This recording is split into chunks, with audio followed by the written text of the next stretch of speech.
Thank you, Susan Grode, Esquire. Just as, just as everyone should have access to universal health care, freedom of choice, single-payer auto insurance, and real democracy, we should all have a tigress mother, lawyer extraordinaire like Susan Grode, right? Hey. And thank you, Deborah B. Ross, right here. My partner in all kinds of mischief for 25 years. I wouldn't be alive without you, and that's definitely, and I think that's a good thing. I hope so. And thank you, Liberty Hill, for including me tonight. You're going to get a dose of the good, the bad, and the wonderful. As for creative vision, these days I'm more into creative mishearing, which is actually how I got to know Liberty Hill.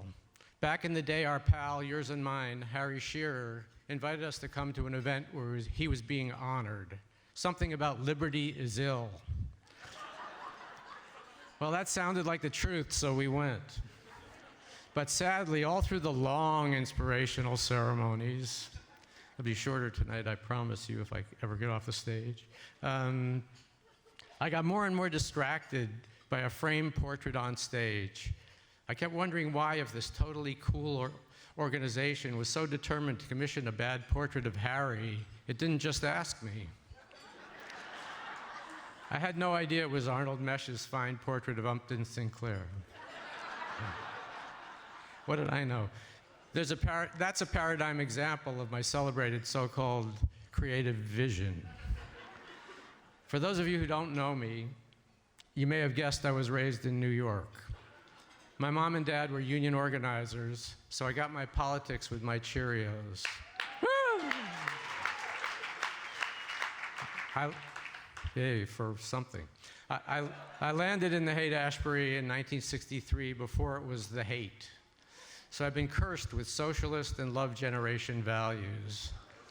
It's a terrible thing. So forgive me if I'm a little overly concerned with the values of free speech, social justice, and free love. Which, by the way, means to me love doesn't care about gender, race, class, age. Yeah. Love. Or what you choose, as long as it's love. Debbie and I love Liberty Hill because it's all about values. In our American capitalist cultural economy, which has in aggregate virtually unlimited resources, the quality and equality of life comes down to values. Our big problem, you have them, it doesn't. I never planned to be a guerrilla artist. Ronald Reagan made me do it. From when he was governor of California, he deconstructed the greatest public education system in the country all the way through his first term as president. Iran-Contra, anybody? Remember? He made me so mad, I just couldn't take it anymore. I found myself making nasty little black and white portraits of ugly old white guys in suits and ties who had way too much power and were abusing it in the name of a little old thing called representative democracy. Yup, Ronald Reagan and his cabinet, which became a series of paintings, men with no lips. When I realized, thank you. Whatever that means, you get it. When I realized that I was making art about social and political public issues, my background kicked in.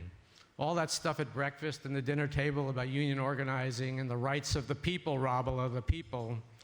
I knew that just hanging these ugly little things at an art gallery wouldn't reach all the people I wanted to communicate with. And since my parents had considered the major museums of New York to be daycare centers for me, lucky me, I knew a lot about the history of political art that I didn't know I knew, like the history of street posters.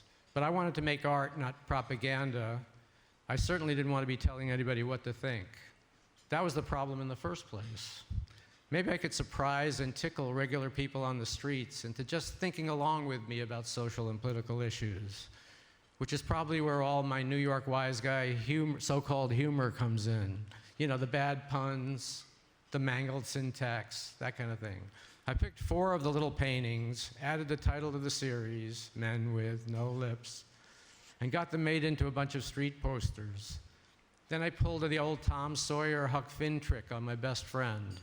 Oh, you're gonna love coming out in the middle of the night in one of the most dangerous areas in the universe and spattering yourself with glue. Oh yeah, you're gonna be great at it.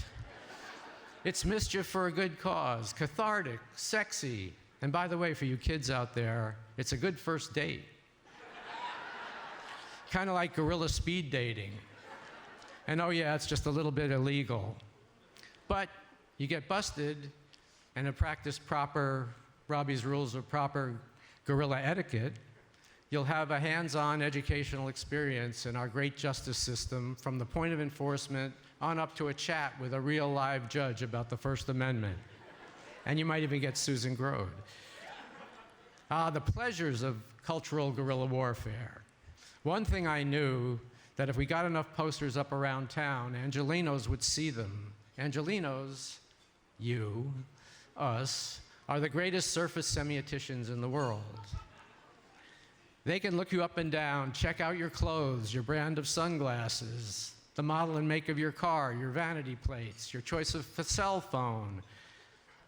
And they'll know your neighborhood, what school your kids go to, your favorite restaurant, and the last movie you saw.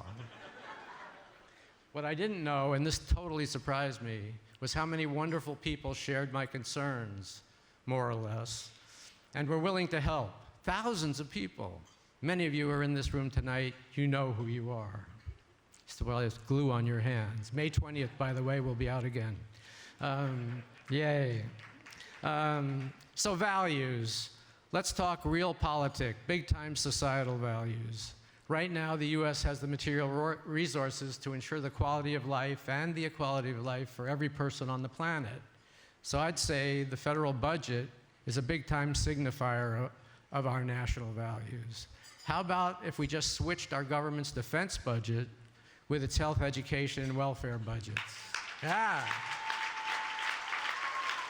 That'd be easy. I think I've got Hillary in my right ear and Bernie growling in my left ear. I can't understand what they're saying, but I don't think they understand me either. Anyway, talk about values. Getting that done might just put Liberty Hill and me happily out of business.